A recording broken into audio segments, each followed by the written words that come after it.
قال الله تبارك وتعالى في شان نبيه الكريم إن الله وملائكته يصلون على النبي يا أيها الذين آمنوا صلوا عليه وسلموا تسليما اللهم صل على سيدنا مولانا محمد وعلى آل سيدنا مولانا محمد وبارك وسلم صلاة وسلاما عليك يا سيدي يا رسول الله قد ضاقت حيلتي أنت وسيلتي أدركني يا رسول الله وفوض أمري إلى الله إن الله بصير بالعباد برحمتك يا أرحم الراحمين لا إله إلا الله محمد رسول الله صلى الله تعالى عليه وآله وصحبه وسلم. الحمد لله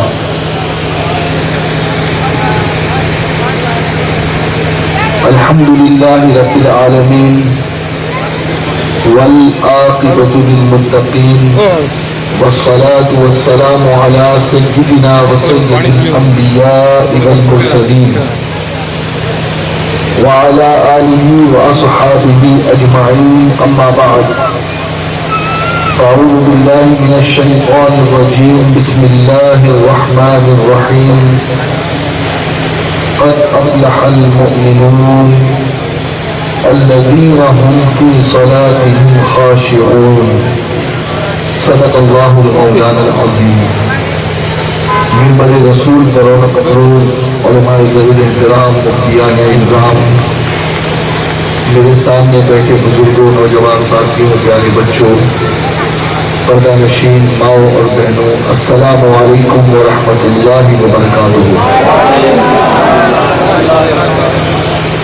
آپ کے سلام کا جواب سننے کے بعد یہ محسوس ہو رہا ہے کہ بیداری آپ کے اندر موجود ہے، لیکن جس بیداری کی ضرورت کسی فکر کو حاصل کرنے کے لیے ہونی چاہیے وہ بیداری نظر نہیں آئی. اس لیے ایک مرتبہ پورا مجمع اپنے ہاتھوں کو اٹھا کر کہتے یا اللہ، اور بلند آواز سے وہ جو جھاڑ کے نیچے کھڑے ہیں اور بیٹھے ہیں وہ بھی ہاتھوں کو اٹھا کر کہتے یا اللہ، اور ایک بار کہہ دیں یا رسول اللہ، اور بلند آواز سے کہیں یا رسول اللہ، اور ایک بار کہہ دیں یا رسول اللہ. میں جیسے آپ کو درود و سلام پڑھاؤں سب مل کر کے ایک دعا دیتا ہوں. اب دیکھتا ہوں یہ دعا کس کے حق میں جاتی ہے. کہ اللہ جس کی آواز تیرے نبی پہ درود و سلام پڑھنے کے لیے سب سے بلند ہو، آج تو اس کی قسمت کے ستارے کو سب سے بلند کر دے. صلاۃ و السلام علیک یا رسول اللہ، صلاۃ و السلام علیک یا حبیب اللہ، صلاۃ و السلام علیک یا نبی اللہ وعلی آلک وصحابک یا نور اللہ صلی اللہ تعالی علیہ وسلم. جزا اللہ عنا سیدنا محمد صلی اللہ علیہ وسلم ما ہوا اہل. یہ جو بھی میں نے آپ کو اخیر میں ایک دعا پڑھائی ہے، اس دعا کی فضیلت یہ ہے کہ اللہ کے رسول صلی اللہ علیہ وسلم نے ارشاد فرمایا. کس کس نے یہ درود پڑھا ہے اور ذرا ایک بار ہاتھ اٹھا کر کے بتا دیں. ماشاءاللہ. اب جس نے پڑھا ہے اس کو کیا فرمایا گیا؟ امام طبرانی رحمۃ اللہ علیہ نقل کرتے ہیں کہ جس نے ایک بار اسے پڑھ دیا تو 3 سال تک تقریباً، یعنی 1000 دن تک. کتنے دن تک؟ 1000 دن تک 70 فرشتے مل کر اس کے لیے نیکی لکھتے رہیں گے. اس کے لیے نیکی لکھتے رہیں گے. ماشاء اللہ. تو یقیناً آپ کو اس سنی اجتماع سے کچھ ملا یا نہیں؟ بولیے ملا نا. اور کچھ ملے یا نہ ملے، لیکن میرا ایمان یہ ہے کہ اللہ کے رسول صلی اللہ علیہ وسلم کے فرمان کے مطابق جس نے یہ درود پڑھ لیا ہے اب انشاءاللہ 3 سال تک کے میٹر ڈاؤن ہو گیا میں لگ گئے. اللہ تعالیٰ اپنے حبیب کے سب کو طفیل اب ہمیں نیکیاں کرنے کی بھی توفیق عطا فرمائے. میرے پیارے آقا صلی اللہ علیہ وسلم کے پیارے دیوانوں مجھ سے پیش کر آپ ایک فکر انگیز تقریر حضرت علامہ مفتی خالد ایوب مصباحی شیرانی دعوت برکاتہم عالیہ سے سن رہے تھے. جی تو یہی چاہ رہا تھا کہ آج چھٹی پا جاؤں اس لیے کہ جب کوئی وہ بات بولے جو دل کی ہو تو دل یہ چاہتا ہے کہ بس تذکرہ اور دراز ہو جائے. اللہ تعالیٰ ان کے علم میں اور ان کے تقوی میں اللہ تعالیٰ برکت عطا فرمائے اور ان کی فکر سے اللہ تعالیٰ سب کو فیضیاب ہونے کی توفیق عطا فرمائے. جہاں رہے گا وہیں روشنی لٹائے گا, جہاں رہے گا وہیں روشنی لٹائے گا, کسی چراغ کا اپنا مکان نہیں ہوتا. تو یہ وہ چراغ ہے جو جہاں پہنچتے ہیں وہاں محبت رسول کی روشنی لٹاتے ہیں. میرے پیارے آقا صلی اللہ علیہ وسلم کے پیارے دیوانے وقت چونکہ بڑی تیزی کے ساتھ آگے بڑھتا جا رہا ہے اور اس سنی نوری اجتماع کو کس لیے منعقد کیا گیا اور آج اس سرزمین پر اتنا عظیم الشان جو مجمع نظر آ رہا ہے یہ کیوں جمع ہے اور ہمارے جمع ہونے کا مقصد کیا ہے اور یہاں سے جب ہم لوٹے تو کیا چیز لے کر جائے. آئیے اب بالکل آخری مراحل میں ہم اپنی توجہ کو اس جانب مبذول کریں اور اپنی فکروں کو اور اپنی سماعتوں کو سنجیدہ کریں.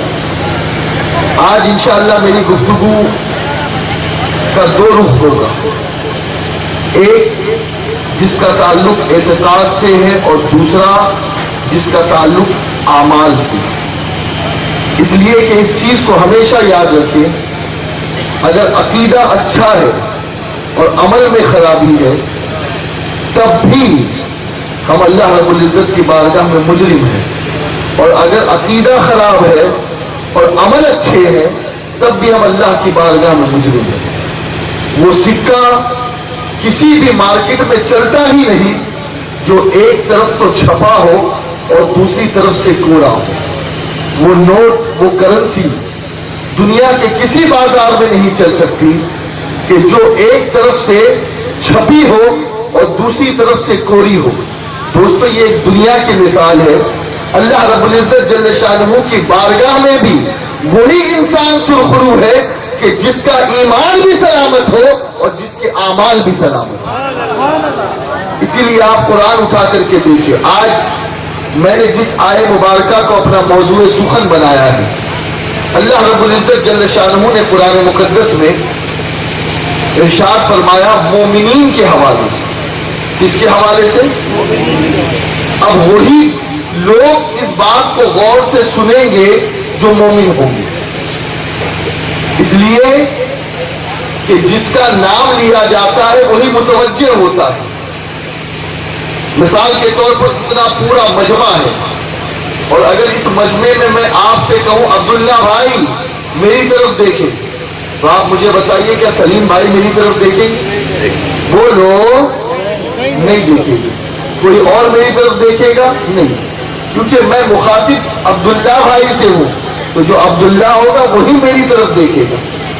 آج جس آئے مبارکہ کو میں نے اپنا موضوع سخن بنایا ہے اللہ نے اس آیت میں مخاطب مومنین کو فرمایا. اب جو مومن ہوگا وہ اپنی توجہ کو اللہ رب العزت کی اس بات کی طرف لگا دے گا, اللہ کے اس کلام کی طرف لگا دے گا. اور سنیے یہ پورا کلام جو ہدی للناس ہے انسانوں کے لیے ہدایت کی کتاب ہے اور انسانوں میں سب ہے, سب انسانوں میں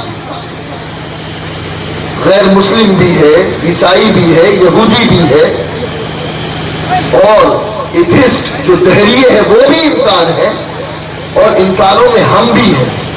لیکن دوستو کئی جگہوں پر اللہ رب العزت جل شانہ نے کسی عام انسان کی بات کو نہیں کہا، بلکہ صرف اور صرف اپنا مخاطب اور اپنا جو بیان فرمایا وہ ان لوگوں کے لیے فرمایا جو اللہ کے ماننے والے. اسی طریقے سے دوستو قرآن مقدس کی ایک پوری سورہ مبارکہ منافقوں سے بھی اللہ نے خطاب فرمایا، رسولوں سے بھی اللہ نے خطاب فرمایا، جنات سے بھی اللہ نے خطاب فرمایا، نبیوں سے بھی خطاب فرمایا. لیکن سنو، قرآن مقدس میں کئی ایسے مقامات ہیں کہ جن میں اللہ رب العزت جل شانہ نے بالواسطہ نہیں بلکہ بلا واسطہ مومنین سے خطاب فرمایا. قرآن میں ایک پوری سورہ مبارکہ موجود ہے 18ویں پارے میں، جس سورت کا نام ہی سورہ مومنون ہے.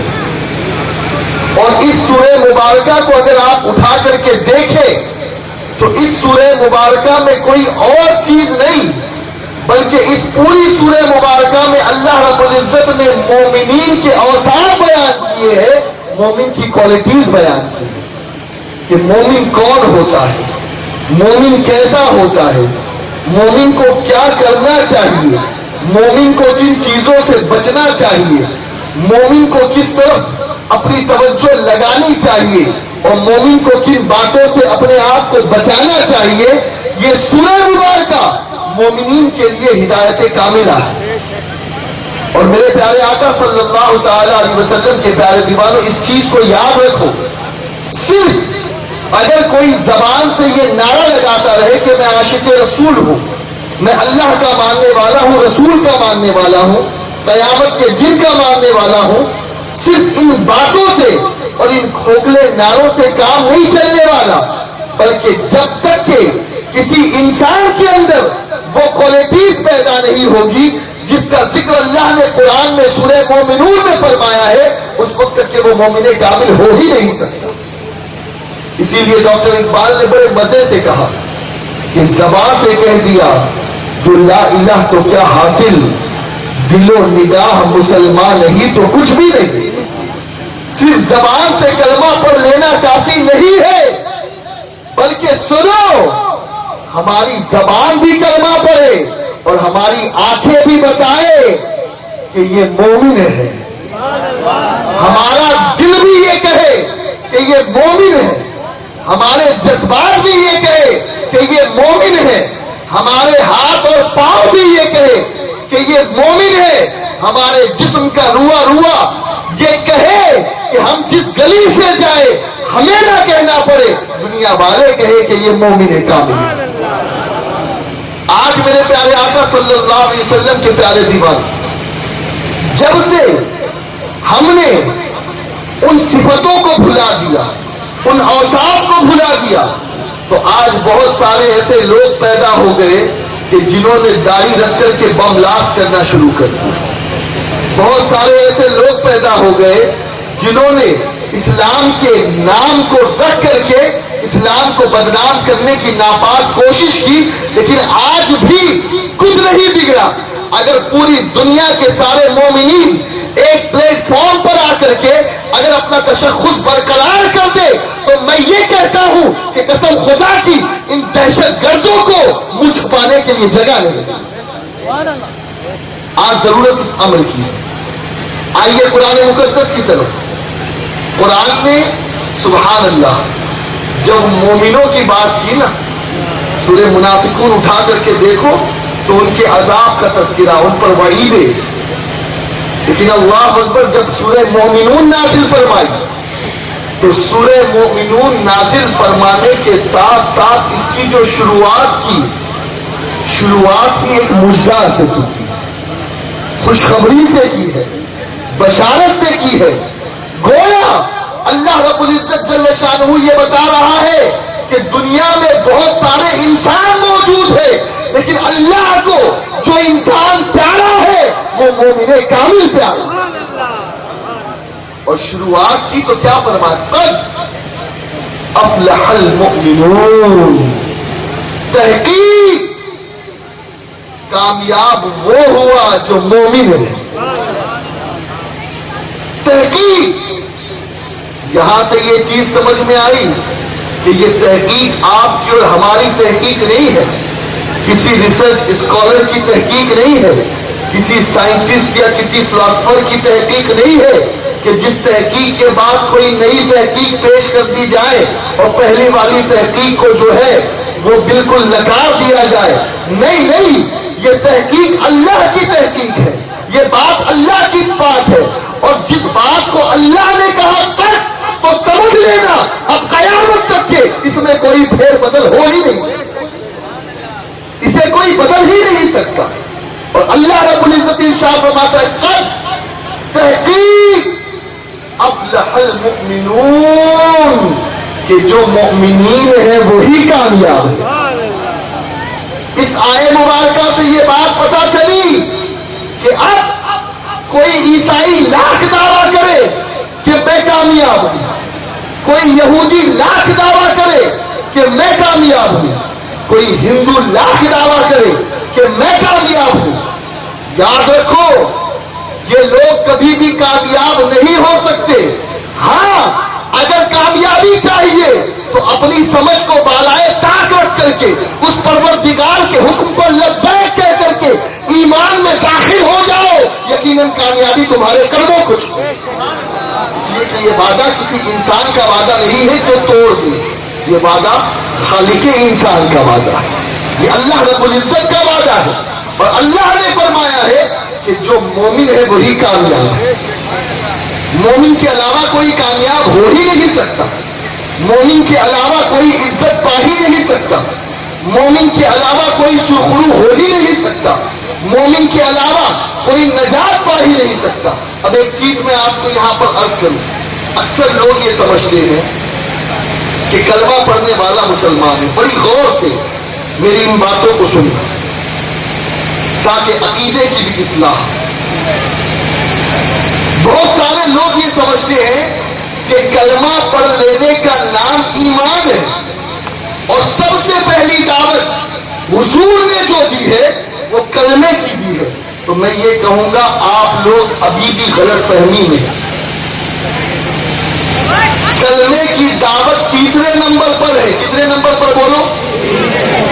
اور ان تیسرے نمبر پر جو کلمے کی دعوت حضور نے پیش کی ہے اللہ کی وحدانیت کی اور اپنے رسالت کی، ان دعوت سے پہلے حضور نے دو اور دعوتیں پیش کی جس سے آج ہم نے اپنی نگاہوں کو بند کر دیا.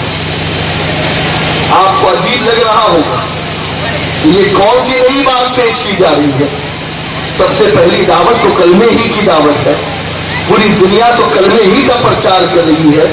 آج بھی سعودی کے جھنڈے پر تو کلمہ ہی لکھا ہوا ہے تاکہ لوگ بیوقوف بن جائے اور یہ سوچے کہ یار یہ کلمہ لکھا ہے تو یہی اصل مسلمان.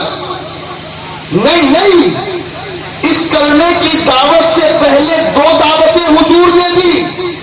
اور قسم خدا کی میں یہ کہتا ہوں جب تک کہ کوئی ان دو دعوتوں کو قبول نہ کر لے اس وقت تک کہ اس کی تیسری دعوت جو ہے وہ اللہ کی بارگاہ میں تیسری دعوت کا قبول کرنا مانا ہی نہیں ہے. اب وہ دو دعوت کیا ہے؟ تو آپ دیکھیں حضور صلی اللہ علیہ وسلم نے 40 سال کی عمر میں، کتنے سال کی؟ ذرا زور سے بولیں. جو 40 سال والے ہیں ان کی آواز تو اور اونچی ہونی چاہیے، اور بلند آواز سے بولے. 40 سال کی عمر میں اعلان نبوت فرمایا. کتنے سال کی عمر میں؟ لیکن سنو 40 سال تک حضور نے اپنے آپ کو گندگی سے بچائے رکھا. بولو سبحان اللہ. ایسا ہو سکتا ہے کہ 10 بچے گالی دے، ان میں آپ کا بچہ چلا جائے تو وہ گالی نہ دے. بولو ہو سکتا ہے ایسا؟ نہیں، کبھی نہیں ہو سکتا. 10 بچے شراب پیتے ہو اور انہی کے ساتھ آپ کا بھی بچہ رہتا ہو، مجھے بتاؤ کیا وہ شراب سے دور رہ پائے گا؟ کسی بچے کے اندر سگریٹ پینے کی عادت ہے اور اس کے ساتھ آپ کی دوستی ہو گئی، ایک نہ ایک دن وہ سگریٹ آپ کے ہاتھ میں بھی آ جائے گی اور آپ بھی کش لگانے کے عادی ہو جائے. ہے یا نہیں یہ دنیا کا معمول؟ بتاؤ بھائی. ارے عام تو عام، ہم نے خواص کو دیکھا ہے کہ جب ان کی صحبتیں بگڑتی ہے تو بڑے بڑے اور اچھے اچھے نامور بھی بگڑتے نظر آتے ہیں. صحبت اپنا اثر چھوڑتی ہے، سنگت اپنا اثر چھوڑتی ہے. صحبت صالح ترا صالح کنل، صحبت صالح ترا صالح کنل. یہ بات حق ہے، لیکن اللہ اکبر، ایک طرف ہماری زندگی، ایک طرف ہماری سوسائٹی، ایک طرف ہماری سوسائٹی میں رہنے کے بعد ہماری زندگیوں کا بگاڑ، اور ایک طرف اس رسول اعظم کی زندگی. 40 سال تک کے ننگوں کے بیچ رہے. کیسے ننگے؟ معاذ اللہ ثم معاذ اللہ، جو کعبے کا طواف ہی ننگا ہو گیا. لیکن قسم خدا کی، جب وہ رسول پیدا ہوا تو دنیا کے بچے پیدا ہوتے ہیں، پرہنا پیدا ہوتے ہیں. اللہ نے اس رسول کی حفاظت ایسے فرمائی کہ جب مصطفیٰ پیدا ہوئے تو پہلے سے ان کا سطر ڈھکا ہوا. کبھی کسی نے سطر نہیں دیکھا حضور. اللہ اکبر. اور میرے پیارے آقا صلی اللہ علیہ وسلم کے پیارے دیوانوں، اس دور میں اور ان حالات سے حضور گزرے کہ جہاں دختر کشی ہوتی، جہاں بیواؤں کا اپمان کیا جاتا، جہاں یتیموں کو لوٹا جاتا، جہاں جھوٹ عام، شراب عام، زنا عام، بدکاری عام، ہر چیزیں عام تھی. لیکن خدا کی قسم، کوئی ایک تاریخ دادی ایسا بتا دو، کوئی ایک ایسا مستشرق یا کوئی دشمن رسول ایسا بتا دو کہ جس نے حضور کی 40 سالہ زندگی میں کوئی ایک بھی بات غلط کھا دی.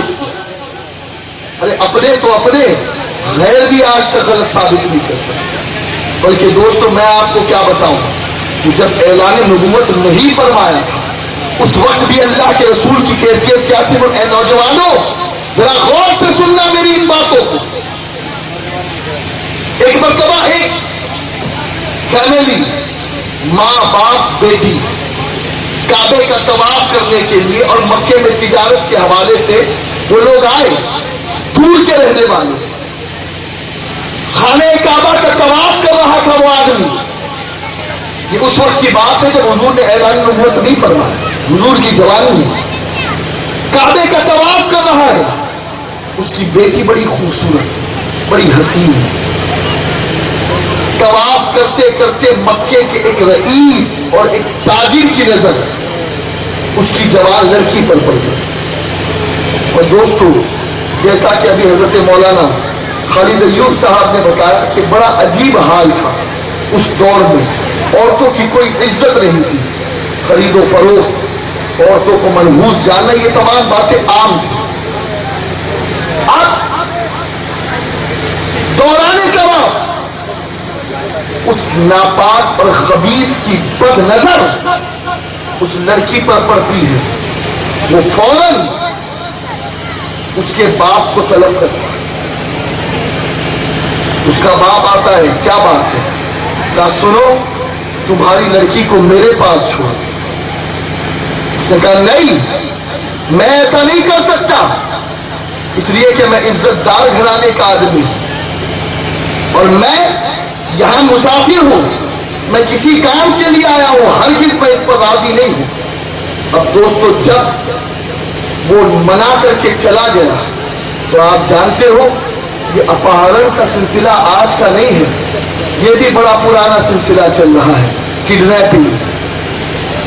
اس وقت اس مکے کے رئیس نے معاذ اللہ ثم معاذ اللہ اپنے چند گنڈوں کو بھیج کر کے اس لڑکی کا اپہرن کیا. آپ کو تعجب ہوگا کہ وہ آدمی بے سر و سامان مکے میں کسی کو پہچانتا نہیں، مسافر ہے، کسی سے کوئی شناخت نہیں، کوئی معاملات نہیں. اب مکے میں پہنچا ہے بے سر و سامان، خانہ کعبہ کی دیوار کے سائے میں اپنے رب کو پکارا. اس کا کوئی نہیں، اس کا تو خدا ہے یار، کوئی نہیں ہے اس کا، بے سر و سامان ہے. ایک مرد ہے، ایک عورت ہے، جوان بچی کو کڈنیپ کر لیا گیا. اللہ کی بارگاہ میں عرض کرتا ہے مولا تیرے گھر میں آیا ہوں, مولا کعبے کے سامنے آیا ہوں, مولا کیا میری مدد نہیں ہوگی, کیا میری نہیں سنی جائے گی, کیا میری فریاد رسی نہ ہوگی. یہ دعا باب اجابت الہی کو دستک دیتی ہے اور اس کی قبولیت کی صورت مصطفیٰ بن کر آتے ہیں اور اس رونے والے کے پاس حضور آ جاتے ہیں. کیا بات ہے, تم کیوں رو رہے ہو؟ محمد عربی آئے, کیوں رو رہے ہو؟ وہ عرض کرتا ہے کیا بتاؤں, میں مکے میں کسی تجارت کے سلسلے میں آیا تھا, میں نے سوچا چلو خانہ کعبہ کا طواف کر لوں. ایک بدبخت نے میری بچی کی طرف بری نظر ڈالی اور مجھے آفر کیا, اور جب میں نے منع کیا تو اس نے میری بچی کو کڈنیپ کر دیا. اللہ اکبر کبیرہ. اس کے بعد اس نے میری بچی کو کڈنیپ کر دیا. اب میں کس کے پاس جاؤں, کہاں جاؤں, کس سے مدد مانگوں, کس کو فریاد کروں؟ اللہ اکبر. اللہ کے رسول صلی اللہ علیہ وسلم نے اسی وقت خانہ کعبہ کی دیوار کے سائے میں کھڑے ہو کر کے اعلان کیا, مکے کا کون ایسا جوان ہے جو اس معاملے میں محمد کی مدد کرے گا, محمد کا ساتھ دے گا, محمد کا سپورٹ کرے گا. ابھی اسلام کا آغاز نہیں ہوا ہے, ابھی اعلان نبوت نہیں ہوئی ہے, ابھی کلمے کی دعوت نہیں دی گئی ہے. اللہ اکبر. کئی نوجوان حضور کے ساتھ ہو جاتے ہیں اور میرے آقا صلی اللہ علیہ وسلم اسی وقت نوجوانوں کا ایک گروپ بناتے ہیں, ایک گینگ بناتے ہیں اور کہتے ہیں آؤ جا کر کے ہم اس کی بچی کو چھڑا کر لائیں گے. اسی وقت وہ گینگ جاتا ہے اور اس نوجوان کے وہ جو نوجوان تھے وہ جاتے ہیں اور اس خبیث رئیس سے کالر پکڑ کر کے اس کی بچی کو چھڑا کر کے اس کے حوالے کرتے ہیں. اسی وقت اللہ کے رسول صلی اللہ علیہ وسلم نے اعلان فرمایا کہ مکے والوں سن لو, اب محمد نے ایک ایسی جماعت تیار کر لی ہے کہ مکے میں رہنے والے کسی پر بھی نہ ظلم ہوگا اور نہ ہم کسی پر ظلم کرنے دیں گے. کئی لوگ جمع ہوں گے. اب یہاں پر ایک فکر دینا چاہتا ہوں, اے نوجوانوں تمہیں, آج تم بھی اسکول میں جاتے ہو تو گروپ بناتے ہو, کالج میں جاتے ہو تو گینگ بناتے ہو, لیکن اس گینگ کا کام کیا ہوتا ہے؟ اپہرن کرنا, ریپ کرنا, بچیوں پر بری نظریں ڈالنا, بچیوں کو چھیڑنا, ریگنگ کرنا. تف ہے تمہاری زندگیوں پر. ارے تمہارا رسول تو ایسے گروپ کو تیار کرے, ایسی گینگ کو تیار کرے جو لوگوں کو انصاف دلائے اور بچیوں کی عزت اور آبرو کو محفوظ کرے, اور تم اسی رسول کا کلمہ پڑھنے والے ہو کر کے عورتوں کی عزت کو نیلام کر رہے ہو. تمہیں شرم نہیں؟ کہاں جا رہے ہو؟ اے نوجوانوں کان کھول کر کے سنو, گناہ جب انسان کرتا ہے, کسی بزرگ کا قول ہے کہ لذت کے لیے, ٹیسٹ کے لیے, مزے کے لیے گناہ مت کرو, اس لیے کہ لذت ختم ہو جائے گی, گناہ باقی رہے گا, گناہ باقی رہے گا. اب حضور کی زندگی گزر رہی ہے, ہر طرف شراب کا دور دورہ ہے, ہر طرف جوئے کا دور دورہ ہے, ہر طرف سٹے کا دور دورہ ہے, ہر طرف بت پرستی ہے, ہر طرف پتھروں کو پوجا جا رہا ہے. لیکن اللہ اکبر, اس رسول کے کیریکٹر کو تو دیکھو, ان لوگوں کے بیچ میں رہ کر کبھی بھی ان کی گندگی سے کوئی اثر حاصل نہ کیا, بلکہ اپنے آپ کو بچائے رکھا اور ایک سبق دے دیا. لوگ کہتے ہیں جیسا دیس ویسا بھیس, ہے نا یہ بات؟ ارے یار ہم تو کس کے ملک میں رہتے ہیں, کس کے دیش میں رہتے ہیں. ارے کان کھول کر سنو, یہ پوری زمین اللہ کی زمین ہے اور الحمدللہ ہم اللہ کے بندے ہیں. حضور نے ایک ذہن دیا, فکر دی کہ کہیں بھی رہو کبھی اپنے آپ کو مت بدلو, اپنے ذریعے دنیا کو بدل دو, اپنے ذریعے دنیا کو بدل دو. یہ نہیں کہ شرابیوں کے بیچ چلے گئے تو شراب پینا شروع، یہ نہیں کہ جواریوں کے بیچ چلے گئے تو جوا کھیلنا شروع، یہ نہیں کہ تاش کھیلنے والوں کے بیچ چلے گئے تو تاش کھیلنا شروع، یہ نہیں کہ تم جو ہے وہ سود کھوروں کے بیچ پہنچ گئے تو تم نے بھی سود کا بزنس شروع کر دیا، سود کا کاروبار شروع کر دیا، زنا کاروں کے بیچ پہنچ گئے تو زانی بن گئے۔ نہیں، سب کے ساتھ رہو، لیکن اپنے آپ کو ہمیشہ اللہ کے ڈر کی وجہ سے ان گناہوں سے بچائے رکھو۔ یہی رسول کی زندگی ہمیں درس دیتی ہے۔ اور جانتے ہو حضور نے جب اعلان بھی فرمایا نا، توجہ کے ساتھ سنیے، میں بہت کوشش کروں گا کہ کم وقت میں اپنی گفتگو کو سمیٹوں۔ حضور نے جب اللہ کے ایک ہونے کی بات کہی تو اس وقت جو کافر آئے تھے کہ کوئی دلیل دو، کوئی دلیل دو، کیا مانگا انہوں نے؟ بولو دلیل دو کوئی۔ اس وقت جانتے ہو قرآن کہتا ہے، اللہ نے کہا اے محبوب ان لوگوں سے کہہ دے کہ میری پچھلی زندگی یہ تمہارے لیے دلیل ہی تو ہے،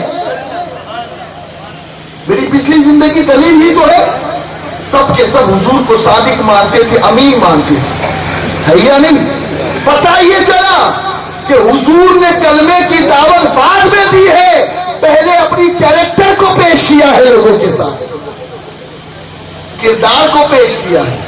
اور کان کھول کر کے سن لو، اگر تم چاہتے ہو کہ کلمے کی دعوت عام ہو تو کلمے کی دعوت دینے والوں سب سے پہلے اپنے کردار کو درست کرو، تبھی لوگ کلمہ پڑھ کر کے مسلمان بھی ہوں۔ لیکن جب تک کہ آپ کا کردار درست نہیں ہوگا اس وقت تک کہ لوگ اسلام کے قریب نہیں آئے گے۔ اور یہی سارے بزرگوں کی زندگی میں بھی ہمیں ملتا ہے۔ نمبر 2 جو اہم بات ہے جس کا تعلق ہمارے اعتقاد سے، وہ کون سی بات ہے؟ اللہ کے رسول نے جب کلمے کی دعوت دی تو اس وقت اعلان کیا کوہ صفا سے یا کوہ پارا سے، کیا اعلان کیا کہ اے مکے والوں، پہلے سب کو جمع کیا، سب کو، خاندان والوں کو، غیر خاندان والوں کو، سب کو جمع کیا اور کہا اے مکے والوں، اگر میں یہ کہوں کہ اس پہاڑ میں کہ ایک ایسی جگہ پہ حضور کھڑے ہوئے کہ ایک طرف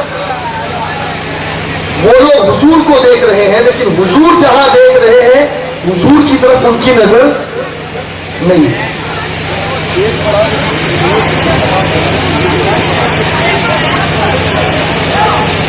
اللہ کے رسول صلی اللہ تعالی علیہ وسلم ایک ایسے مقام پر کھڑے ہیں کہ جہاں پر حضور ایسی جگہ کھڑے ہیں کہ دونوں چیزیں نظر آ رہی ہیں، اور وہ کافر ایسی جگہ پر کھڑے ہیں کہ جن کو صرف حضور نظر آ رہے ہیں۔ حضور نے کہا اگر میں کہوں کہ اس پہاڑ کے پیچھے سے ایک لشکر ہے جو تم پر حملہ کرنے والا ہے تو بتاؤ کیا تم میری اس بات کو مانو گے؟ کیا تم میری اس بات کو مانو گے؟ تو جانتے ہو آپ کوئی ایک ایسا نہیں تھا کہ جو منع کر دے۔ کہا کہ اے محمد صلی اللہ علیہ وسلم، آپ کی 40 سالہ زندگی ہمارے سامنے ہے، ارے 40 سال میں کبھی آپ جھوٹوں کے بیچ رہ کر جھوٹ نہیں بولے اور یہ بات بھی جھوٹی نہیں ہو سکتی۔ بلند آواز سے کہہ دو سبحان اللہ، یہ بات جھوٹی نہیں ہو سکتی، بلکہ آپ کا تو لقب ہی ہے صادق، آپ کا تو لقب ہی ہے امین، آپ سے بڑھ کر کوئی امانت دار نہیں اور آپ سے بڑھ کر کوئی سچا نہیں ہے نا۔ یہاں سے ایک چیز سمجھ میں آئی کہ کلمے کی دعوت ابھی نہیں تھی، سب سے پہلے اپنی ذات منوائی، لا الہ الا اللہ محمد رسول اللہ ابھی شروع نہیں ہوئی اس کی دعوت، اس سے پہلے اپنی ذات منوائی۔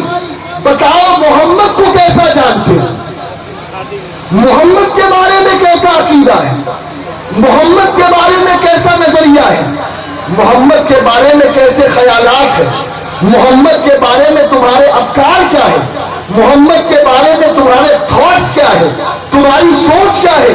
جانتے ہو جب ان تمام لوگوں نے یہ کہا کہ ہاں ہم تمہیں بے داغ مانتے ہیں,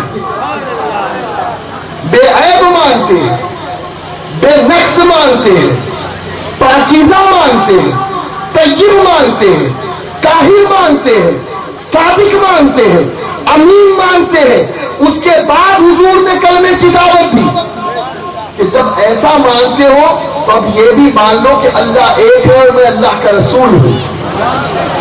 لیکن سنو اور اچھی طریقے سے سنو کہ اللہ کی وحدانیت سے پہلے بھی حضور نے اپنی ذات منوائی اور یہ ذہن دیا کہ تمہارا لا الہ الا اللہ کہنا اسی وقت اللہ کی بارگاہ میں قبول ہوگا جب تم محمد کو کامل مانو گے, محمد کو پرفیکٹ مانو گے, محمد کو بے عیب مانو گے, بے نقص مانو گے, بے داغ مانو گے.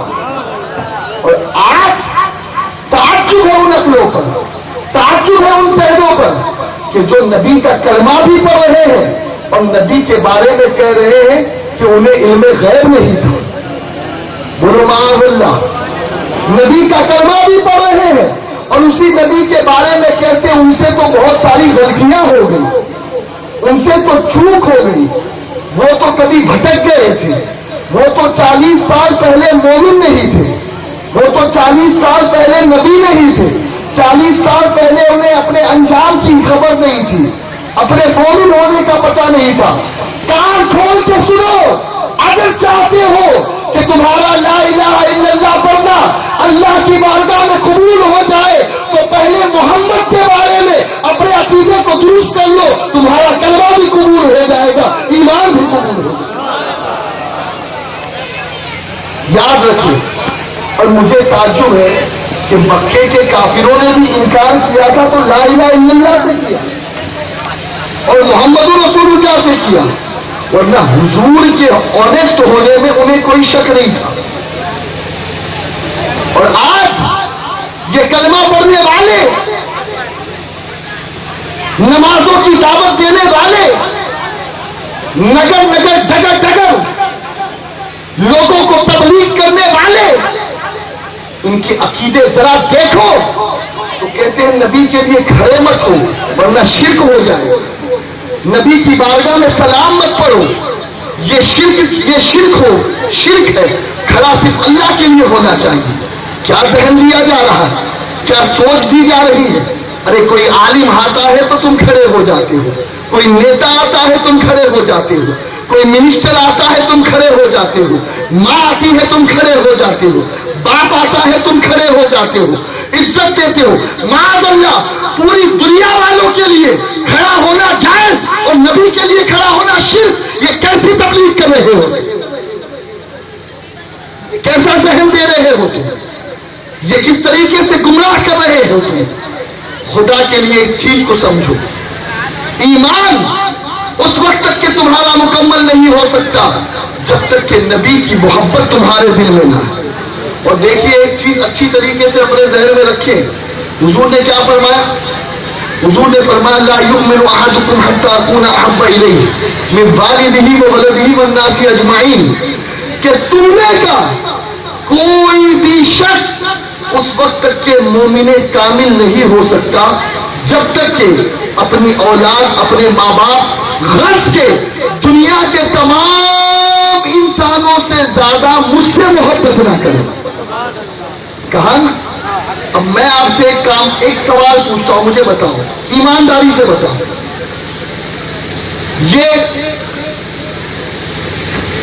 مبلغ سنی دعوت اسلامی محمد شکیل صاحب یہ آپ کے سامنے بیٹھے, مجھے بتاؤ اگر ان کے اندر اگر آپ کو کوئی خرابی نظر آئے گی تو کیا ان سے محبت کرو گے؟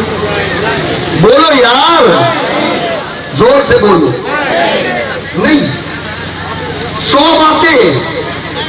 باتوں میں 99 باتیں اچھی ہیں, ایک بات آپ کو بری لگ گئی, بھلے دکھاوا کر لو گے لیکن دل سے محبت ہو ہی نہیں سکتی, اس لیے کہ محبت اسی سے ہوتی ہے جس کے بارے میں دل 100% جم جائے. سمجھ میں آئی بات؟ کیا نہیں آئی؟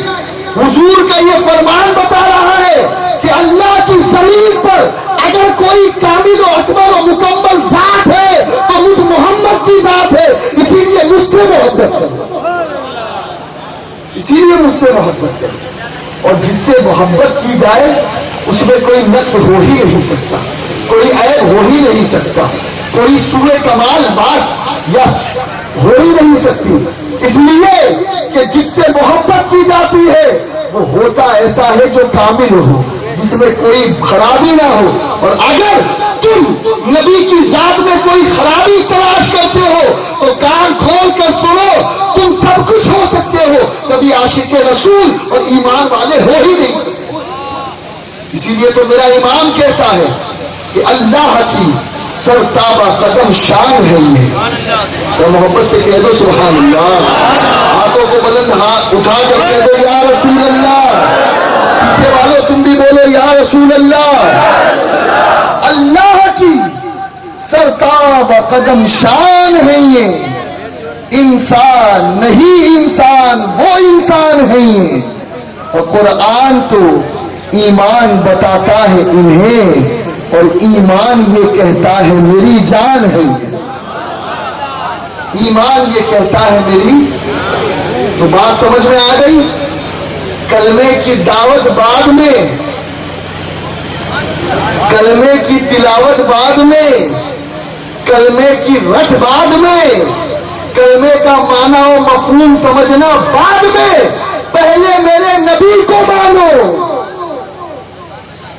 اور ایسا مانو کہ جیسے میرے سرکار ہے ایسا نہیں کوئی، ایسا مانو کہ اللہ کی پوری خدائی میں یا صاحب الجمال و یا سید البشر من وجهك المنیر لقد نور القمر لا يمكن الثناء كما كان حقه بعد از خدا بزرگ توئی۔ قصہ مختصر، اللہ کے بعد اگر خدائی میں کوئی معظم و مکرم ہے تو وہ محمد ہے، محمد ہے، محمد ہے۔ یہ چیز مانو، اسی کو ایمان کہتے ہیں، اور اللہ نے یہی فرمایا قد افلح المؤمنون، کامیاب وہ ہوا جس کا ایمان کامل ہو گیا، کامیاب وہ ہوا جو حضور کی محبت میں کامل ہو گیا، حضور کے عشق میں کامل ہو گیا، حضور علیہ تحیت و ثنا کی محبت میں جو گم ہو گیا وہ کامل ہو گیا۔ اب اس کے آگے اللہ رب العزت جل شانہ نے 7 باتیں بتائی، کتنی؟ 2 سے بولو 7، لیکن آج وقت نہیں ہے کہ میں 7 باتیں بتاؤں، صرف پہلی بات بتا کر میں اپنی گفتگو کو ختم کروں۔ پہلی بات، قد افلح المؤمنون الذین هم فی صلاتهم خاشعون، کامیاب مومن ہوئے وہ جو اپنی نمازوں میں اللہ کی بارگاہ میں کھڑے ہو کر گر گراتے ہیں۔ پہلی کوالٹی بیان کی کہ جو کامل مومن ہے اس کی پہلی جو صفت ہے وہ یہ ہے کہ وہ اللہ کی بارگاہ میں نماز کے لیے کھڑا بھی ہوتا ہے، بولو نا، اور کھڑا ہوتا ہے اس حال میں نہیں کہ کبھی یہاں کھجلی ہو رہی ہے کبھی وہاں کھجلی ہو رہی ہے، نماز کی حالت میں کبھی گھڑی کو دیکھ رہا ہے کہ امام نے تو آج 5 منٹ کی نماز کو 10 منٹ پڑھا دیا، نہیں۔ قد افلح المؤمنون الذین هم فی صلاتهم خاشعون، کہ جو نماز میں کھڑے رہ کر کے اللہ کی بارگاہ میں ڈرے کانپے تھر تھرائے، جس پر اللہ کا خوف طاری ہو جائے۔ یاد رکھو دوستو، نماز تو ہم پڑھ رہے ہیں الا ماشاء اللہ، جو نہیں پڑھ رہے وہ بھی انشاءاللہ آج کے بعد پڑھیں گے، پڑھیں گے یا نہیں بولو بھائی؟ اور پڑھنا ہے اس لیے کہ ابھی 27 رجب گزری ہے، میرے آقا معراج کی رات جب تشریف لے گئے آسمانوں کی بلندی پر، تو حضور صلی اللہ علیہ وسلم نے جو عجائبات ملاحظہ فرمائے، ان میں ایک یہ بھی چیز حضور نے دیکھی کہ ایک جگہ سے حضور کا گزر ہوا تو فرشتے ہیں جو کسی انسان کے اوپر ایک بڑا پتھر، ایک بڑی چٹان پھینک رہے ہیں، اور چٹان پھینکنے کے بعد اس کا جو سر ہے وہ بالکل چپک جاتا ہے زمین سے، کچل دیتے ہیں اس کو، اس کے پورے سر کو کچل دیتے ہیں، چیخیں نکلتی ہے، اس کی آہ نکلتی ہے، اور پھر جب کچلا جاتا ہے اس کی تھوڑی دیر بعد وہ پتھر ہٹا دیتے ہیں، پھر اللہ کی قدرت سے اس کا سر صحیح ہو جاتا ہے، پھر اسے کچلا جاتا ہے پتھر سے، پھر صحیح ہو جاتا ہے، پھر اس کے سر کو کچلا جاتا ہے، بالکل چپک جاتا ہے۔ جبریل علیہ السلام سے حضور نے فرمایا، جبریل یہ کیا معاملہ ہے؟ کان لگا کر کے سننا میری اس بات کو، اے میری ماؤں تم بھی سننا، اور اے میرے بھائیوں اور نوجوانوں تم بھی سننا۔ حضور علیہ السلام نے جبریل سے فرمایا، یا جبریل کیا معاملہ ہے، کیا بات ہے؟ اللہ اکبر۔ جبریل امین عرض کرتے ہیں، یا رسول اللہ صلی اللہ تعالی علیہ وسلم، حضور یہ وہ لوگ ہیں کہ دنیا میں جن کے سر بوجھل تھے اور سجدے کے لیے نہیں جھکا کرتے تھے، سجدے کے لیے نہیں جھکا کرتے۔ وہ جناب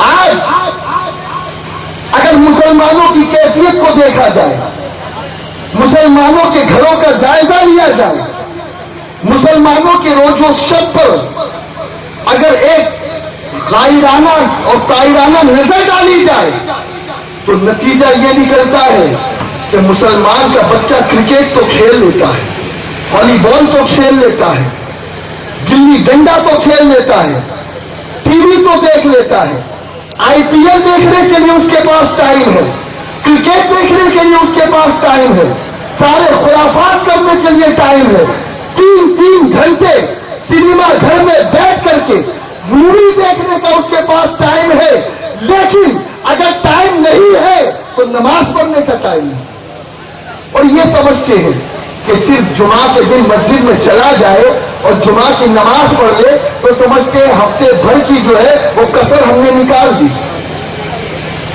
کان کھول کر کے سنو، یہ ہمارا جسم ہے، کیا ہے بولو، زور سے بولو، جسم ہے۔ ابھی آپ بیٹھے ہیں پروگرام سننے کے لیے، اگر پروگرام سنتے سنتے صبح ہو جائے، رات کا کھانا کھا کے ہو، لیکن ابھی تھوڑی دیر بعد آپ کو بھوک لگنا شروع ہو جائے گی، جب تک کہ ناشتہ نہ کر لو آپ سو نہیں پاؤ، ہے یا نہیں بولو؟ ناشتہ ضروری، دوپہر کا کھانا ضروری، رات کا کھانا ضروری، یہ تمام چیزیں ہمارے لیے ضروری ہے۔ ایک انسان روزہ بھی رکھتا ہے تب بھی 3 ٹائم کھاتا ہے، کتنے ٹائم؟ جی، سحری میں الگ، افطار میں الگ، اور پھر تراویح کی نماز پڑھنے کے بعد پھر بیٹھ جاتا ہے دسترخوان۔ کیوں؟ اس لیے کہ یہ جسم بغیر کھائے نہیں رہ سکتا۔ بس سمجھ لو، جس طریقے سے جسم کی سلامتی کھانے میں ہے، اسی طریقے سے روح کی سلامتی اللہ کی عبادت اور 5 وقت کی نماز میں۔ ایک بزرگ اکثر ایک دکان سے گزرا کرتے تھے، نماز کی دعوت دیا کرتے تھے۔ توجہ سے سننا میری اس بات، ممکن ہے کسی کو بری بھی لگے لیکن کوئی بات نہیں، دوا کڑوی ہی ہوتی ہے۔ ایک بزرگ ایک دکان سے گزرتے ہمیشہ، اور بزرگوں کی عادت تھی، حضور کو دیکھ لو آپ، میرے آقا اپنی اہل بیت کو نماز کے لیے جگایا کرتے، بولو سبحان اللہ۔ یہ سنتیں بھول چکے ہیں ہم، اکیلے نکل جاتے ہیں فجر پڑھنے کے لیے، بیٹا سو رہا ہے، پوتا سو رہا ہے، داماد سو رہی ہے، بہو سو رہی ہے، سب کو چھوڑ دیا۔ ارے حضور نے درس دیا کہ اگر تم نمازی ہو تو اپنے گھر والوں کو جگاؤ نماز کے لیے۔ حضرت علی کرم اللہ وجہہ الکریم راستے سے گزرتے الصلاۃ الصلاۃ پکارتے ہوئے جاتے، بلکہ آپ کو جو شہید کیا گیا اس وقت بھی آپ دعوت نماز دے رہے تھے جب حملہ کیا گیا، اور پھر اس وقت آپ کی زبان سے نکلا تھا خود تو بھی رب کعبہ کی قسم علی کامیاب ہو گیا، علی کامیاب ہو گیا۔ آپ سنو، ایک بزرگ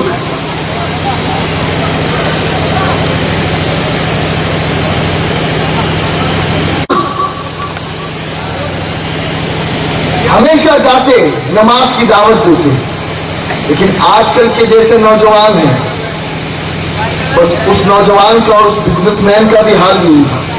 حضور بس آپ چلیے میں آتا ہوں۔ اب وہ دیکھتے مسجد میں نماز پڑھتے، وہ ملتے نہیں۔ اور ایک بات اپنے بھائیوں سے کہوں گا جو مسجد کے امام ہیں، برا نہ مانیے، اپنا چھوٹا بھائی سمجھ کر میری بات کو پی جائے، انشاءاللہ فائدہ ہوگا۔ سیدنا عمر بن خطاب رضی اللہ تعالیٰ عنہ امیر المؤمنین تھے، اپنے دور خلافت میں نماز پڑھنے کے بعد لوگوں سے ملاقات کرتے، اور اگر کوئی نماز میں نہیں آتا تو مارکیٹ جاتے اور مارکیٹ میں اس کی دکان پر جا کے اس کو پکڑتے اور پوچھتے کیا بات ہے آج تم نماز میں ہی دی؟ یہ بادشاہ وقت کی بات بتا رہا ہوں میں۔ It is a duty of king, یہ بادشاہ کی ڈیوٹی ہے، یہ امام کی ڈیوٹی ہے بھائی۔ اگر کوئی نماز میں نہیں آ رہا تو یہ نہیں کہ اپنی وجہ سے یاد پڑے گا تو اس کا فائدہ ہوگا، وہ اپنی قبر میں جواب دے گا، نہیں، تم امام ہو، تم خطیب ہو، تمہیں بھی توجہ دینا ہے کہ اگر تمہارے محلے میں 10 گھر ہے اور 10 گھر میں 10 لوگ رہتے ہیں، ہر گھر میں کل 100 لوگ ہیں، اور آپ کے اگر مسجد میں صرف 10 لوگ آ رہے ہیں تو وہ 90 لوگ کیوں نہیں آ رہے ہیں؟ یہ بھی تمہارا ذمہ ہے۔ ان کو دعوت دے، انہیں سمجھائے، انہیں بلائے مسجد کی طرف۔ سیدنا عمر بن خطاب رضی اللہ تعالیٰ عنہ دورہ کرتے اور پھر پوچھتے کیا بات ہے، کیوں نہیں آئے نماز میں؟ اور صحابہ کے نزدیک تو معاملہ یہ تھا نا کہ 2 ہی وجوہات ہوتی تھی، یا تو وہ سمجھتے تھے کہ یار یہ سفر پہ گیا ہے، کہاں گیا ہے اس لیے مسجد میں، اور یا یہ سمجھتے کہ اتنا بیمار ہو گیا ہے کہ موت کے قریب پہنچ چکا ہے، اسی لیے مسجد میں نماز کے لیے نہیں آئے، ورنہ مسجد میں ضرور آتے۔ خیر، اب وہ بزرگ ہمیشہ دعوت دیتے اور وہ آدمی بزرگ کو جو ہے وہ کہلا دیتا، بس آپ چلے، بس آپ چلے۔ ہمارے اماموں کے ساتھ بھی یہی ہوتا ہوگا، لیکن سنو، ایک مرتبہ ان بزرگ کا دماغ جو ہے وہ چلا، اور جیسے ہی نماز پڑھ کر کے وہ آئے تو دیکھا یہ آدمی اپنی دکان پر یہ دکان چھوڑتا ہی نہیں۔ انہوں نے کیا کیا، اس کی دکان میں گھس کر کے ایک ایک سامان کو اٹھانے لگے اور سونگنے لگے، ایک ایک سامان اٹھاتے اس کی دکان کا۔ اب وہ ڈرنے لگا، یا اللہ یہ کیا ہو گیا ان کو، آج تک تو صرف دعوت دیتے تھے، یہاں تک تو معاملہ صحیح تھا، اب یہ دکان میں گھس گئے اور میرے ایک ایک سامان کو اٹھا کر دیکھ رہے ہیں، کبھی کپڑا ہٹا رہے ہیں، کبھی کوئی بوتل ہٹا رہے ہیں، کبھی کوئی سامان ہٹا رہے ہیں، کبھی کوئی سامان کا۔ یہ کیا معاملہ ہے، سمجھ میں نہیں آ رہا۔ آپ جانتے ہیں، اس نے کہا حضور کیا معاملہ ہے، کیا دیکھ رہے ہو، کیا چاہیے آپ کو، مجھ سے پوچھو میں بتاتا ہوں۔ یہ میری اس طریقے سے دکان میں چھان بین کیوں کر رہے ہو CBI کی طرح؟ وہ جواب دیتے ہیں کہ میں تجھے کئی دنوں سے نماز کی دعوت دے رہا ہوں، کئی دنوں سے، لیکن میں نے یہ دیکھا کہ جب بھی میں تجھے نماز کی دعوت دیتا ہوں تو تیری کیفیت یہ ہے کہ جب میں تجھے نماز کی دعوت دیتا ہوں تو تو کہتا ہے کہ میں آ رہا ہوں، اور جب واپس آ کر پلٹتا ہوں تو کہتا ہے مجھے ٹائم نہیں ملا۔ تو میں اس لیے تیرے دکان کی ایک ایک کونے کونے کو چھان رہا ہوں کہ تجھے نماز کے لیے تو جانے کا ٹائم نہیں ملتا ہے۔ ہو سکتا ہے کہ جب تجھے ٹوائلٹ یا پاخانے کا زور ہوتا ہو اس وقت بھی تیرے پاس ٹائم نہ ہو اور تو یہی اپنے دکان میں ہی ٹٹی کرتا ہو۔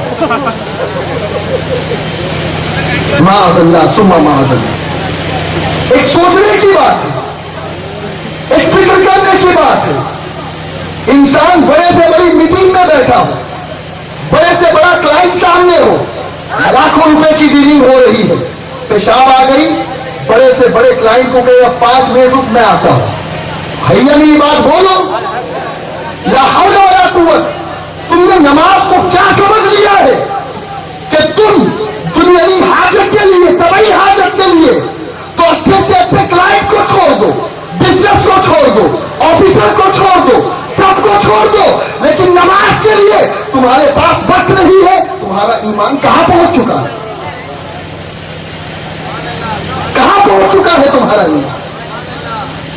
اور میرے پیارے آقا صلی اللہ علیہ وسلم کے پیارے دیوانوں، اس چیز کو اپنے ذہن میں بٹھا لو.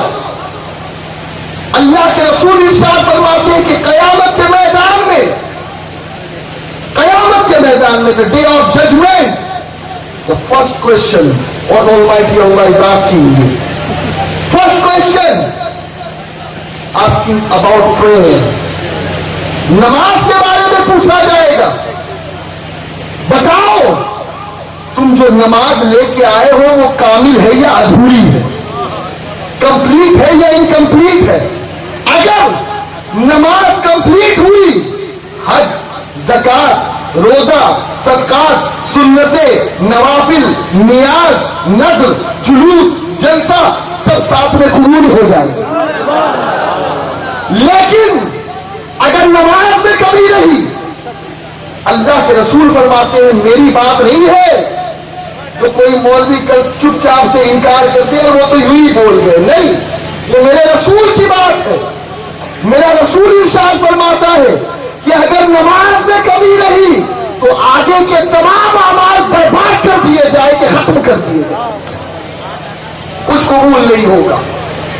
اگر چاہتے ہو کہ ہماری عبادتیں قبول ہو، ہمارے روزے، حج و زکات قبول ہو، تو سنو اور اچھی طریقے سے سنو کہ نماز بغیر انسان کی فلاح اور بہبودی کا کوئی تصور ہی نہیں، کوئی تصور ہی نہیں. آج کبھی کبھی کچھ لوگ کہہ دیتے ہیں کہ نماز اللہ کی ایک عبادت ہے. تم نے نماز کو کیا سمجھا؟ حضور فرماتے الصلاۃ افضل العبادہ. نماز سب سے عظیم اور سب سے افضل عبادت ہے. بلکہ دوستو سنو، ہم عاشق رسول ہیں. کیا ہے ہم؟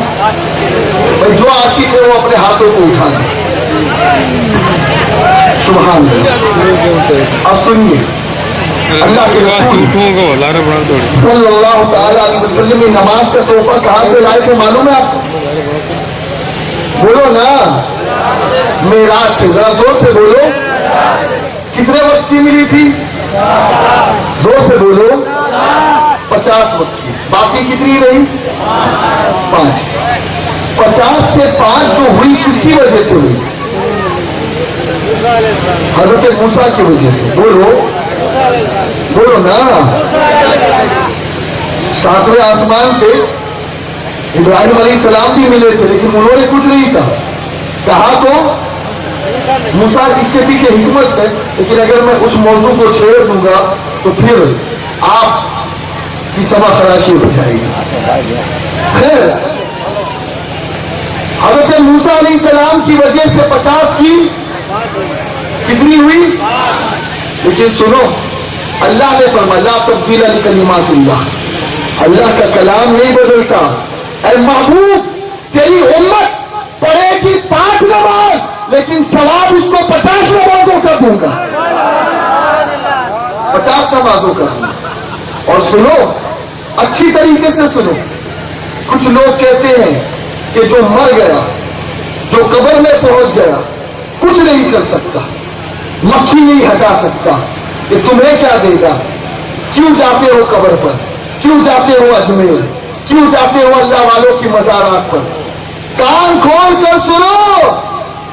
ارے جو کچھ بھی ہم کو ملتا ہے اللہ والوں کے وسیلے سے ملتا ہے.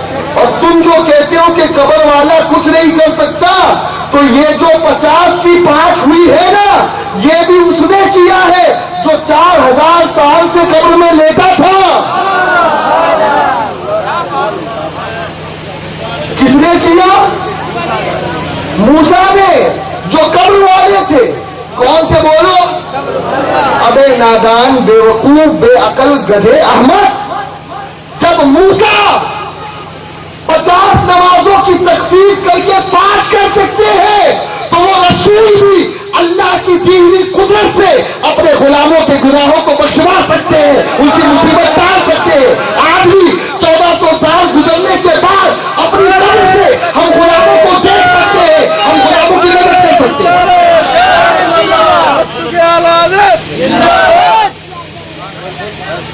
اور سنو، اگر کوئی نہیں مانے نا، اگر تمہیں ہم تو وسیلہ نہیں مانتے، کیا ہم تو بولو ہم تو وسیلہ کیوں مانے؟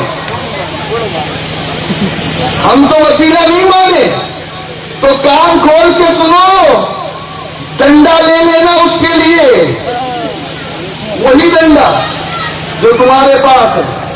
کہنا اگر وسیلہ نہیں مانتا ہے تو 5 مت پر 50 پر،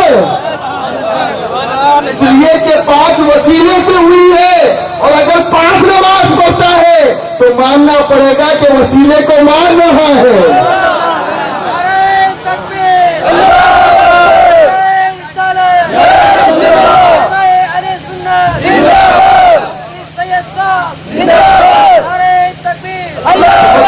وسیلے میں تو سب ہے، لیکن بڑے عجیب ہے، آسمان کے نیچے ہے، کہتے آسمان نہیں چاہیے، تو اب کیا کیا جائے؟ بس سکو گے جہاں جاؤ، آسمان تو ہے ہی اوپر۔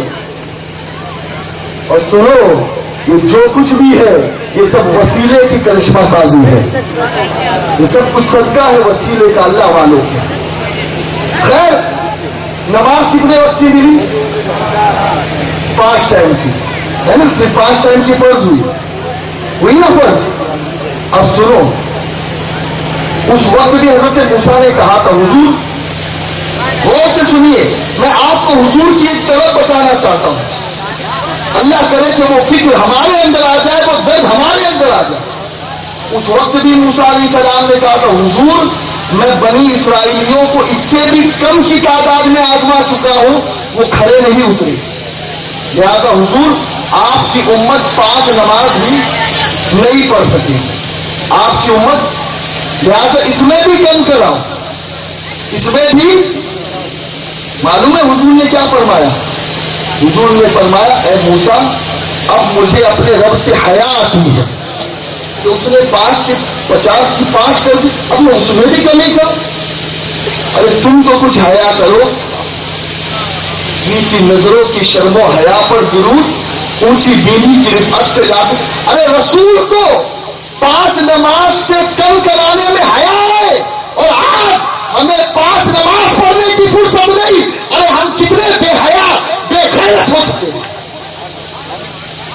اس لیے میرا امام کہتا ہے، جن زخموں میں کھونا تجھے، شب صبح تک سونا تجھے، شرم نبی خوف خدا یہ بھی نہیں وہ بھی نہیں، رزق خدا کھایا کیا، فرمان حق پیدا کیا، شکر کرم در سے سزا یہ بھی نہیں وہ بھی نہیں۔ ارے حضور کی حیا کا تو خیال کرو، میرا رسول اللہ کی بارگاہ میں حیا فرمائے کہ یہ 5 ملی ہے، اگر یہ 5 بھی اگر منع کر دوں گا تو پھر کیا کہوں میں رب کی بارگاہ میں؟ ارے 5 وہ رسول لے کر آئے ہیں، 5 بھی پڑھ لو، کتنی پڑھ لو؟ اور سنو، حضور کی معراج کیا ہے؟ شاعر کہتا ہے، عرش سے نور چلا اور حرم تک پہنچا، سلسلہ میرے گناہوں کا کرم تک پہنچا، اور تیری معراج یہ تو جانے کہاں تک پہنچا، میری معراج کے میں تیرے قدم تک پہنچا۔ حضور کی معراج کہ حضور اللہ رب العزت کا حضور صلی اللہ علیہ وسلم نے دیدار کیا، اور سنو جب وہاں سے لوٹے تو میرے آقا نے فرمایا، الصلاۃ معراج المؤمنین، کہ نماز یہ مومن کی معراج ہے۔ کس کی معراج ہے؟ اب یہ آخری بات ہے، اور اس کے بعد انشاءاللہ گفتگو ختم. حضور صلی اللہ علیہ وسلم نے فرمایا، کیا فرمایا معلوم ہے نماز کے بارے میں حضور نے؟ جعلت قرۃ عینی فی الصلاۃ، نماز میں میری آنکھوں کی ٹھنڈک. اب اس میں دونوں پہلو میں آپ کے سامنے رکھتا ہوں، ایک تو عقیدے کا پہلو اور ایک عمل کا پہلو. نماز میں میری آنکھوں کی ٹھنڈک. دیکھیے اور کسی جگہ حضور نے یہ نہیں فرمایا. روزہ بھی ہے، حج بھی ہے، زکات بھی ہے، دوسری عبادات بھی ہے، لیکن اپنی آنکھوں کی ٹھنڈک اگر کسی چیز کو کہا تو کس کو کہا؟ ذرا زور سے بولو، کس کو کہا؟ نماز کو کہا. اب دیکھیے اس کی وجہ کیا ہے، اس کی وجہ کیا ہے. اب میں آپ کو مثال کے ذریعے سمجھاؤں. یہ مولانا عبدالرشید صاحب، سبحان اللہ، سنی دعوت اسلامی کے نگراں ہیں گدوانا کے، ماشاء اللہ. یہ ہمارے شوکت بھائی نوری کے ساتھ جو ہے یہ مدینہ شریف گئے. بولو سبحان اللہ.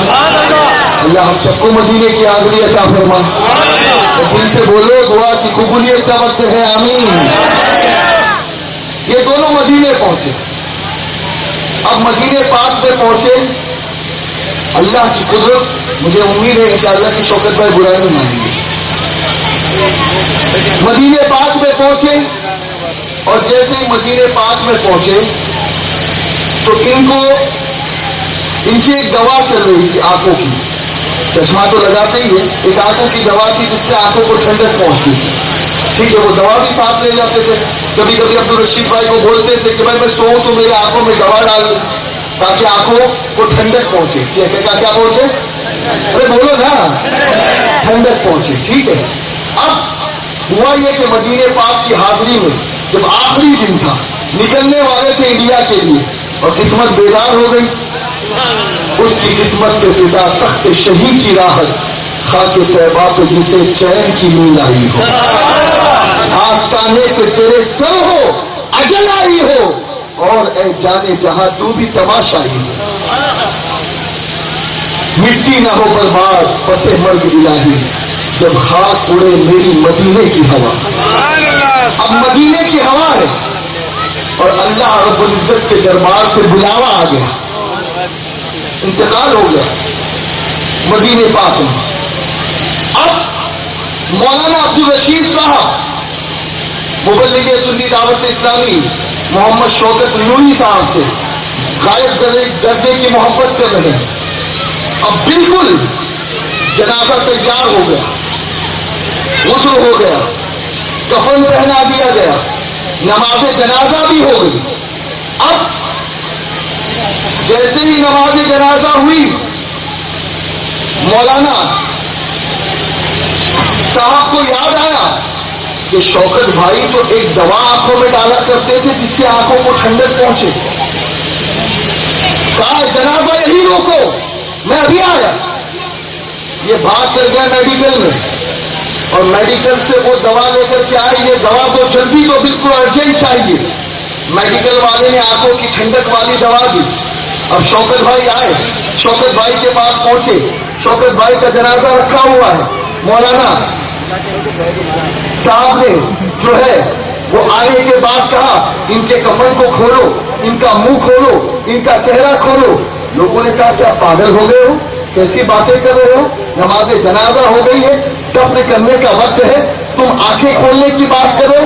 نہیں، میں ان سے محبت کرتا ہوں، یہ مجھ سے محبت کرتے ہیں. ارے جب تک یہ زندہ رہے میں نے ان کی آنکھوں کو ٹھنڈک پہنچائی، آنکھوں میں دوا ڈالی. اب یہ مر گئے ہیں، میں انہیں یوں ہی نہیں چھوڑوں گا، میں ان کی آنکھوں میں دوا ڈالوں گا تاکہ یہ جائے تو بھی ٹھنڈے ہو کر کے جائے، ان کی آنکھوں کو ٹھنڈک پہنچے. اب مجھے ایک چیز کا جواب دینا، ایک سوال کا جواب دینا. اگر مولانا صاحب جو ہے، مولانا ممتاز صاحب، اگر عبدالرشید صاحب اگر ان کی آنکھوں میں دوا ڈالے تو لوگ کیا کہیں گے؟ یار یہ عجیب آدمی، یہ شاید اپنے دوست کی محبت میں اتنے گم ہو گئے کہ ان کی عقل جو ہے وہ اب ٹھکانے پہ لگ چکی. اس لیے کہ دوا کا اثر زندوں کو ہوتا ہے، مردوں کو نہیں ہوتا. دوا کا اثر زندوں کو ہوتا ہے، مردوں کو نہیں ہوتا. میرا رسول فرماتا ہے جعلت قرۃ عینی فی الصلاۃ، نماز میں میری آنکھوں کی ٹھنڈک، جب بھی کوئی میرا امتی نماز پڑھتا ہے میری آنکھوں کو ٹھنڈک ملتی ہے. جب بھی میرا کوئی امتی نماز پڑھتا ہے میری آنکھوں کو ٹھنڈک پہنچتی ہے. پتا چلا کہ حضور اس حدیث کو بتا کر دنیا والوں کو بتا رہے ہیں سنو سنو، ارے میری زندگی میں یا میرے پردہ فرمانے کے بعد جب بھی تم نماز پڑھو گے میری آنکھوں کو ٹھنڈک ملے گی. یعنی میں کل بھی زندہ تھا، آج بھی زندہ ہوں اور قیامت تک کے لیے زندہ رہوں.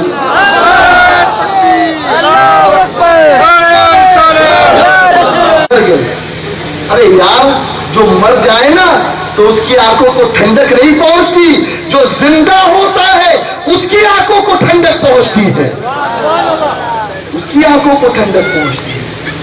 اور سنو، اچھا یہ حدیث ہر کوئی بیان کرتا ہے، وہ تو زیادہ کرتے، ہم سے زیادہ کرتے، اس لیے کہ ہمارے مولانا لوگ نماز کے موضوع کو آج کل بہت کم چھیڑتے ہیں. ان کا تو موضوع ہی نماز ہے، دوسرا تو ٹاپک ہی نہیں ہے.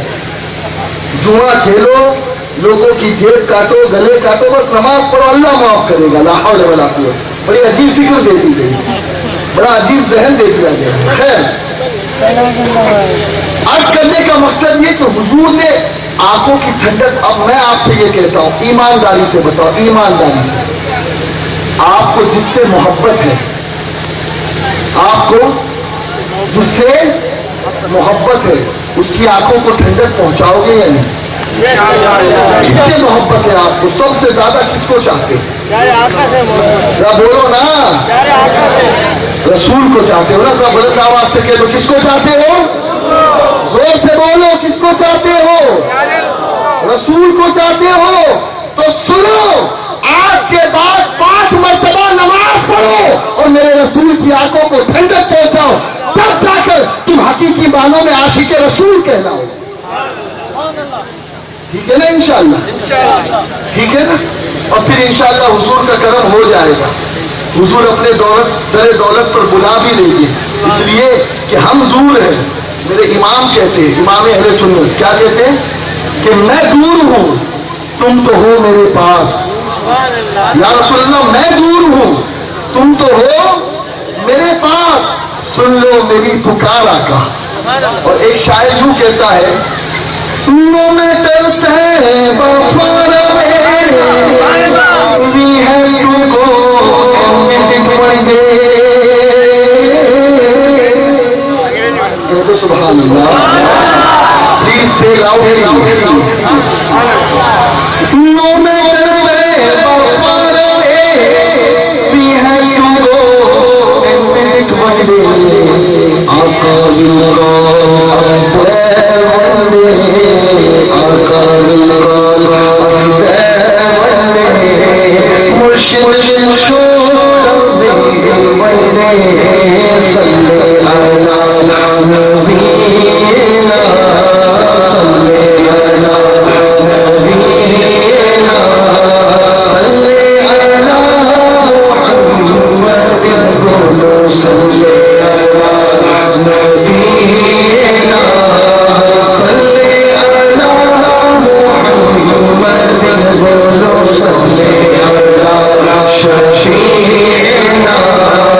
صلی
مرحبا کتنا سونا نبی کا سلطان ہے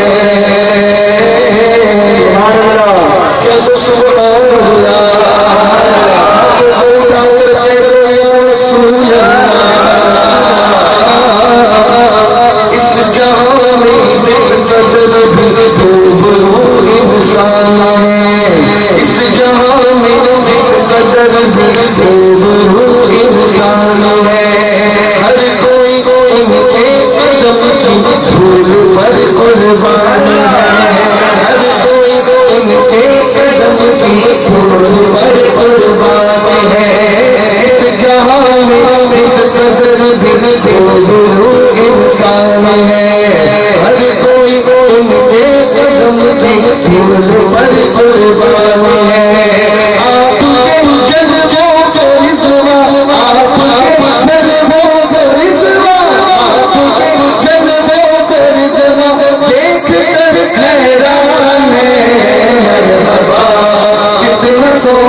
سنا سر کٹاتے ہیں تیرے نام کے مردان عرب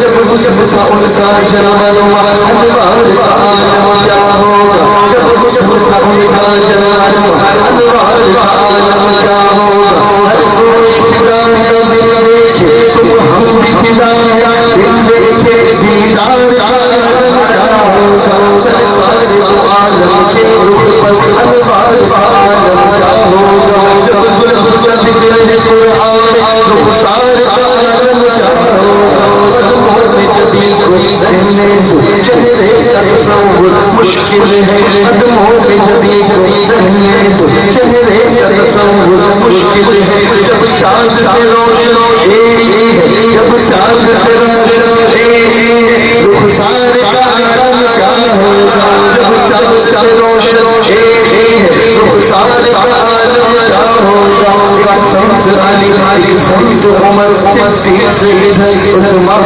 ادھر ایک سمت علی سمت عمر صدیق ادھر عثمان ادھر ان جگمگ جگمگ تاروں میں ان جگمگ جگمگ تاروں میں ان جگمگ جگمگ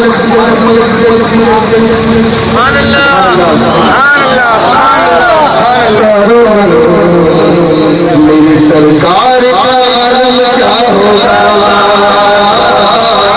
مصر کی عورتوں نے حضرت زلیخا کو خانہ کیا او زلیخا ایک غلام کو دل دے گئے کس کو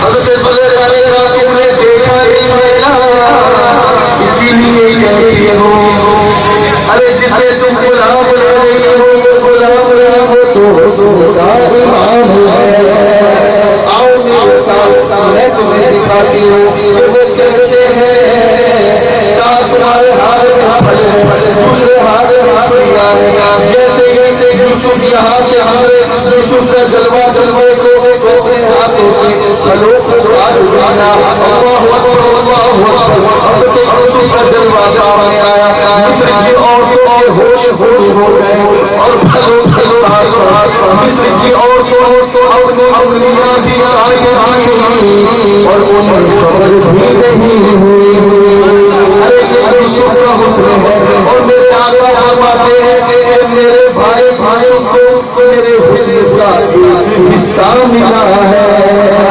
ایک حصے کا یہ عالم ہے جس کے پاس 100 حصہ ہے اس رسول اعظم کا حال کیا ہوگا ان کا حسن کیا ہوگا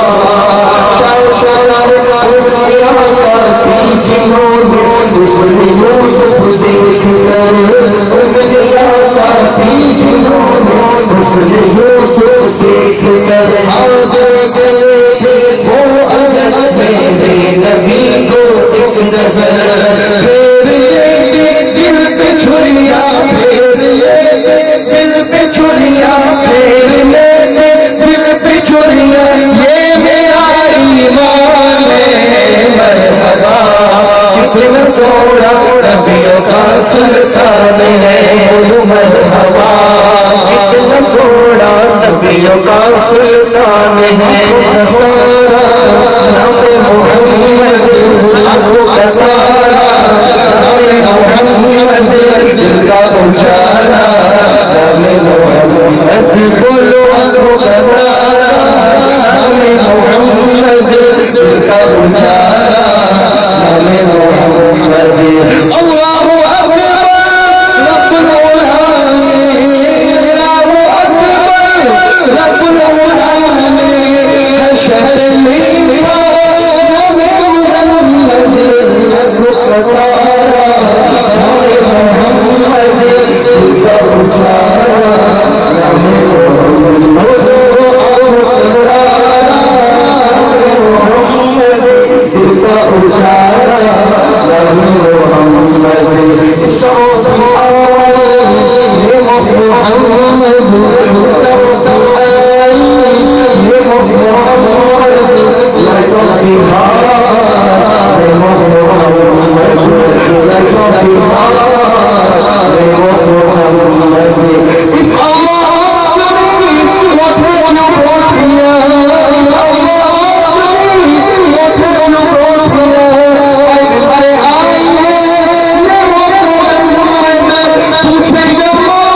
Thank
you.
تمام نصر کا بابا غریب نواز بس سے آگے خدا جانے کیا غریب نواز میرا یقین ہے کہ اولیاء میں آپ کے بعد میرا یقین ہے کہ اولیاء میں آپ کے بعد کوئی نہیں دوسرا غریب نواز تمہارے حق نے ہمیں غریب کیا اور ہمارے واسطے تم کو کیا غریب نواز میرا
سارے لوگ انشاءاللہ کوشش کریں گے گاؤں کا بچہ بچہ نمازی پڑھے بوڑھے نمازی بنے جوان نمازی بنے گھر کی عورتیں نمازی بنے پردوں کی پابند بنے کوشش کریں گے نا انشاءاللہ ناچ گانے باجے ٹی وی تماشے مووی فلموں سے انشاءاللہ دور ہو جائیں گے انشاءاللہ کوشش کریں گے سنی دعوت اسلامی کے مبلغ بن جائیں اس تحریک کے پیغام کو دل سے قبول کر لیں اس لیے کہ اس تحریک کا پیغام وہی ہے جو غریب نواز کا پیغام ہے جو غریب نواز کا مشن ہے مجھے امید ہے انشاءاللہ آپ سب ہمارے ساتھ جڑ کر کے اس خدمت میں شامل ہو جائیں گے اپنے بڑوں کا ادب کریں اپنے اماموں کا ادب کریں اپنے ماں باپ کا ادب کریں بزرگوں کا ادب کریں اس لیے کہ میرے آقا فرماتے ہیں جو اپنے بڑوں کی عزت نہ کرے اور اپنے چھوٹوں پہ شفقت نہ کرے فلئی سمجھنی وہ ہمبے سے نہیں ہے حضور نے اسے اپنی سوسائٹی سے آؤٹ کر دیا ہے تو مجھے امید ہے انشاءاللہ کہ نمازوں کی پابندی کے ساتھ ساتھ آپ یہ بھی کریں گے اب ایک چیز میں آپ سے پوچھتا ہوں یار مجھے بتاؤ خواجہ صاحب سے سب محبت کرتے ہیں سب خواجہ والے ہیں نا اس کے یہاں کون ہے خواجہ والے بولو کون ہے ارے زور سے بولو ہے نا سب یہی بولتی ہے خواجہ والے ہم کو تو فخر ہوتا ہے چشتیاں زہرا باندھے ہوئے چشتیاں زہرا باندھے ہوئے دنیا میں میرا ہم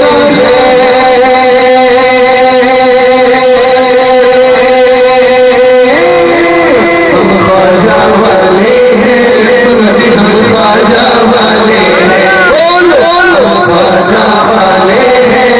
ہیں ہم خواجہ ہم خواجہ والے ہیں جی ہم خواجہ والے ہیں خواجہ والے ہیں جی ہم خواجہ والے ہیں اور تھولا گنبد دکھلایا جنت کا دربار رحمت کا ہم پر سایہ اب پہنچا تم کو مدینہ اب پہنچا تم کو مدینہ نازے والے ہیں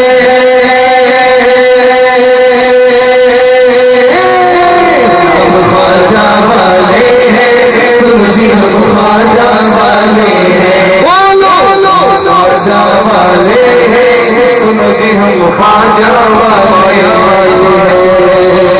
سبحان اللہ خواجہ والے مجھ کو بتاؤ خواجہ نماز پڑھتے تھے بولو یار خواجہ والے بھی نماز پڑھیں گے میرے خواجہ کے چہرے پہ سنت تھی یا نہیں بولو اب بتاؤ کتنے خواجہ والے ہیں ہاتھ اٹھا کر بتاؤ جو ہے وہ بھی بتاؤ اور جو آگے انشاءاللہ رکھے کہ حضور کی خدمت نیت کر لو کہ آج سے پکے خواجہ والے بن جائے. رکھیں گے نا داڑھی شریف؟ بولو بھائی رکھیں گے نا انشاءاللہ. اللہ تعالیٰ اپنے حبیب کے صدقے میں عمل کرنے کی توفیق عطا فرمائے.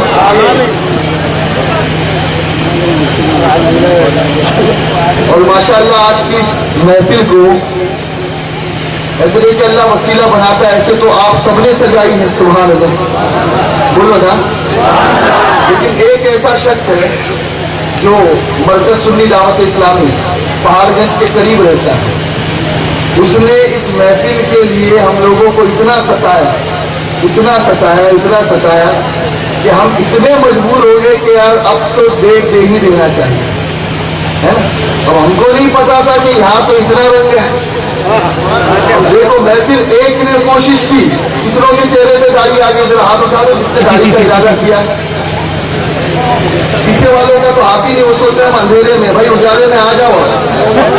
ذرا ہاتھ اٹھا دو. رکھیں گے نا داڑھی شریف انشاءاللہ؟ بولو زور سے بولو انشاءاللہ. اگر تم نہیں رکھو گے تو تمہاری لگائیاں رکھوائے گی انشاءاللہ تعالی. اللہ ہم سب کو عمل کی توفیق دے. تو اب چونکہ احسان کا بدلہ احسان کا بدلہ احسان، شاید سورہ رحمان میں ہی ہے یہ کہ احسان کا بدلہ کیا ہے؟ کچھ نہیں مگر احسان. تو اب میں یہ بہتر سمجھتا ہوں کہ حضرت جناب محمد یوسف بھائی جہاں کہیں بھی ہے وہ اسٹیج پر آ جائے. یوسف بھائی جہاں کہیں بھی ہے اسٹیج پر آ جائے. اور انشاءاللہ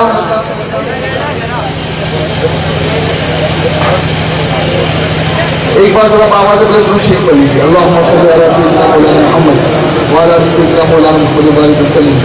صلاۃ و سلام علیک یا سیدی یا رسول اللہ صلی اللہ تعالی علیہ وسلم. اور ایک مرتبہ بلند آواز سے پڑھ لیجیے.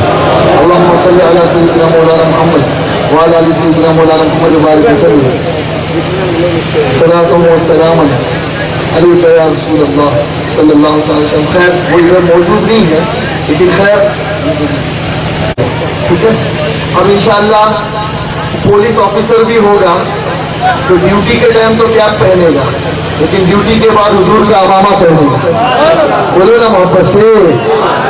اب اپنی فکروں کو انشاءاللہ تبدیل کرنا ہے. اللہ تعالیٰ اپنے حبیب کے صدقوں کے اوپر ہم پر کرنے کی توفیق رفیق نصیب فرمائے. کھڑے ہو جائے. سلام.